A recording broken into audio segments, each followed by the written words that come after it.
За прв пат општините Долнен и Чашка се спојуваат со асфалтен пат долг 11 километри од селото Црнилиште до Богомила, чија инвестиција изнесува околу 80 милиони денари.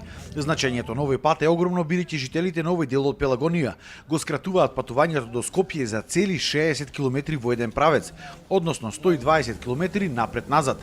Тоа ќе биде од огромно значење за поголем транспорт на стоки и луѓе, но и за заштеда при патните трошоци. Што ќе го олесне движењето не само на граѓаните, но истовремено и на стоките, и на услугите, но и ќе ги доближи граѓаните од Централна Северна Македонија со Западна Македонија.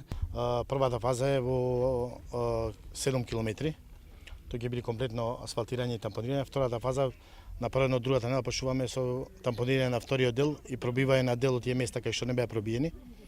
Те да се досовршат за да биде долго временската состојба ни поможи да ги санираме и да го асфалтираме целиот патен правец во должина од 11 километри. Жителите велат дека Долнен и Чашка биле единствените општини во Македонија кои што инфраструктурно не биле поврзани, и тоа станувало збор за само 11 километри. Може би единствениот случај овој каде што две соседни општини не беа поврзани преку патна инфраструктура. Така што негде нас ни требаше да поминиме преку 100 километри за да појдеме во соседна општина. Се очекува изградбата на овој регионален пат да заврши оваа градежна сезона.